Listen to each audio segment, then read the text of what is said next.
Hello and welcome back to another RiftGuides WildRift video, and today we're going to take a look at the best solo carry champions for patch 4.1a. But before we hop into that one, let's talk about our question of the day. What is your carry champion of choice? Let me know in the comments below.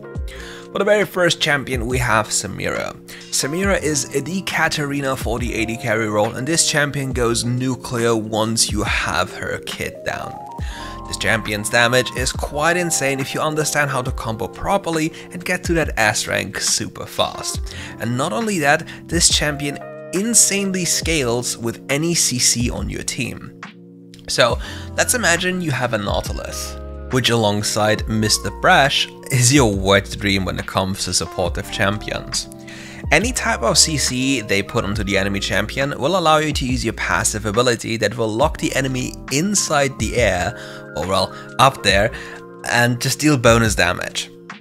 With the CC being extended, you will then basically also dash towards the enemy champion, which allows you to just have another gap closer at your disposal.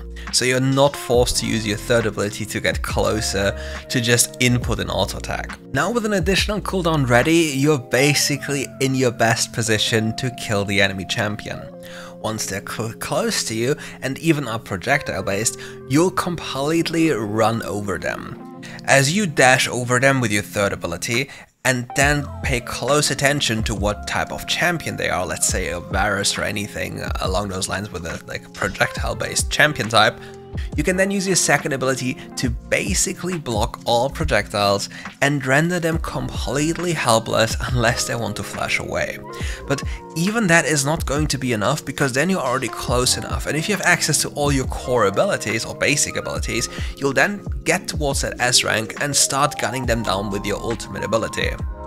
And if there's nothing available to stop you from doing so, you will just kill them even though they're trying to run away, because now you're not like a typical AD carry, linked to just auto-attacking, standing still for that auto-attack, and then moving afterwards, because you're allowed to continuously move during that Inferno trigger. But if there's one thing you have to constantly have on your mind, is that your champion, if cancelled, turns into like a lovely minion, because you probably instantly die. Similar to a Katarina, you really have to pay attention to not get cancelled when you start channeling your ultimate ability.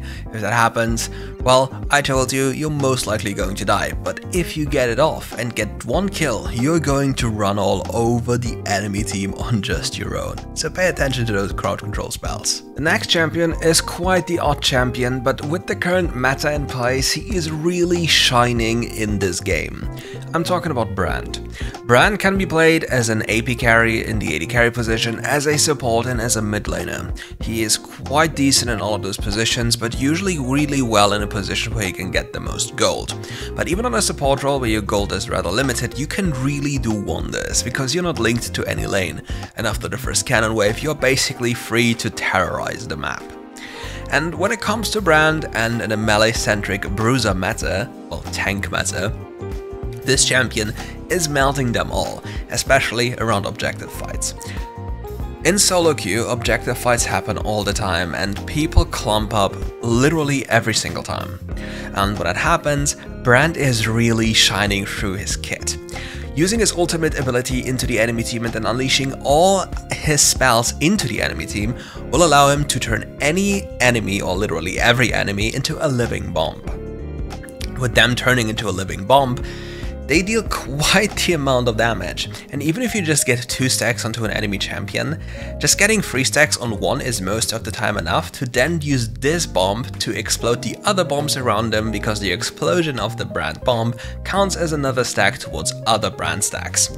So as long as you get that one done, you will see that your damage chart will be beyond crazy, beyond what you've usually seen on supportive champions or on basically any mage you've ever played in recent memory, because this champion doesn't even need many items, but if he happens to get towards item breakpoints like Luden's Echo, Rebel's Death Gap, Void Stuff, and all those kind of things, and eventually towards Eleander's Torment, you will quickly realize that this champion is an absolute menace, and he can solo carry games just through the power of objective fights. The next criminal on this list is going to be Yone.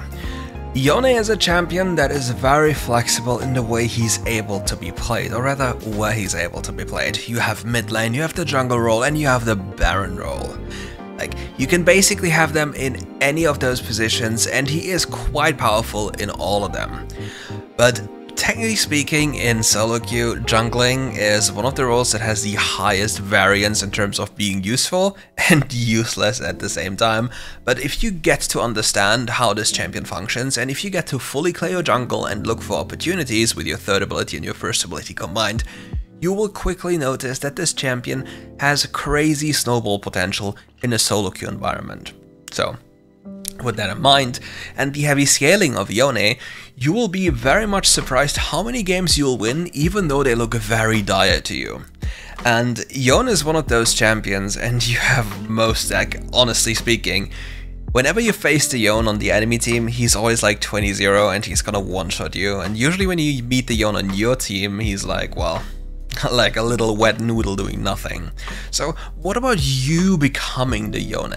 And with you being Yone, like, it is just such an amazing thing that this champion's snowball potential with just a little bit of items is so absurd that I just even lost my train of thought. Like, I remember playing Yone and just having so much fun one-shotting people. And honestly speaking, who doesn't have fun one-shotting people? Honestly, this champion needs to be nerfed, but let's just get back to topic here. Yone wants to fully clear his jungle and scale safely towards the mid and later stages of the game. He is also able to accelerate himself through the usage of his abilities in the jungle, going over walls with the third ability, utilizing his first ability, also going over walls, to then get sneaky ganks off from absolute safety and then just snap back.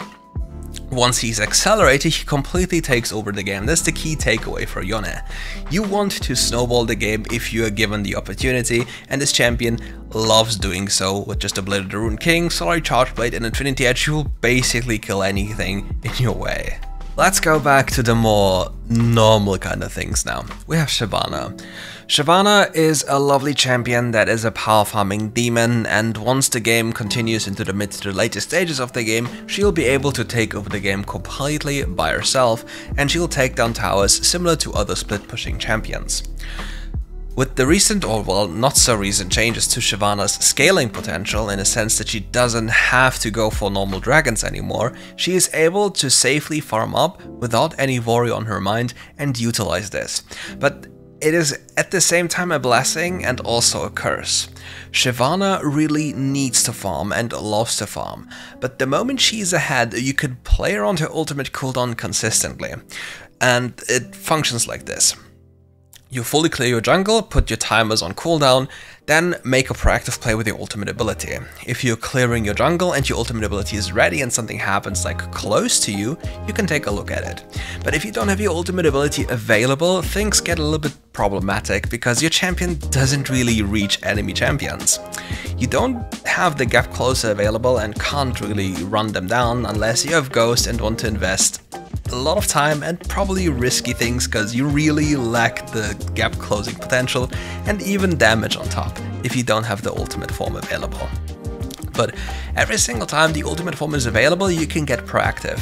So you really need to balance out the gameplay between farming and making proactive things happen with your ultimate ability. And that is the key takeaway for Shyvana. Farming and making proactive plays with your ultimate ability. And if you really want to be fancy, you can run Demolish and take down a tower instantaneously after a gank. And if that isn't what you want to do, and you rather want to focus on objectives, Mastermind also works and you will take down objectives probably in an instant. For example, for Nasher, you need somebody to tank it for you and then you'll just eat it alive. And then, with the Nasher down, the game is simply won in most occasions. Now let's talk about another solo carry champion that is in the split push department, and here we have Jax. Jax basically does the same. He is scaling in the side lane and beats up most of the enemy champions apart from a select few. If those are either banned out or you're just way better than the opposing side, you will have barely any trouble. Now I want to remind you about the solo queue meta about people running around clueless and not doing anything with minion waves. Have you ever seen a Jax alone with a tower? And if so, how long did it take for the Jax to take down said tower? It's just a matter of seconds. So you make a play on the other side of the map if you're a Baron laner and the Jax stays in his lane. Your team might be temporarily happy because you made a play with them, but half a minute later they realize we just lost 2 towers in the side lane. And then the Jax is able to go towards the tier 3 tower, which unlocks the inhibitor. With the inhibitor down, the entire lane is getting constantly barraged with super minions, which make it very difficult for you to play the game. And Jax also has access to Hullbreaker. And have you tried defending a super minion wave with a Hullbreaker champion next to it? That's borderline impossible. It's just too many stats, and it's too powerful because Jax standalone will probably take down at least 2 or 3 people on his own, which then allows the other members of Jax's team to do whatever they want.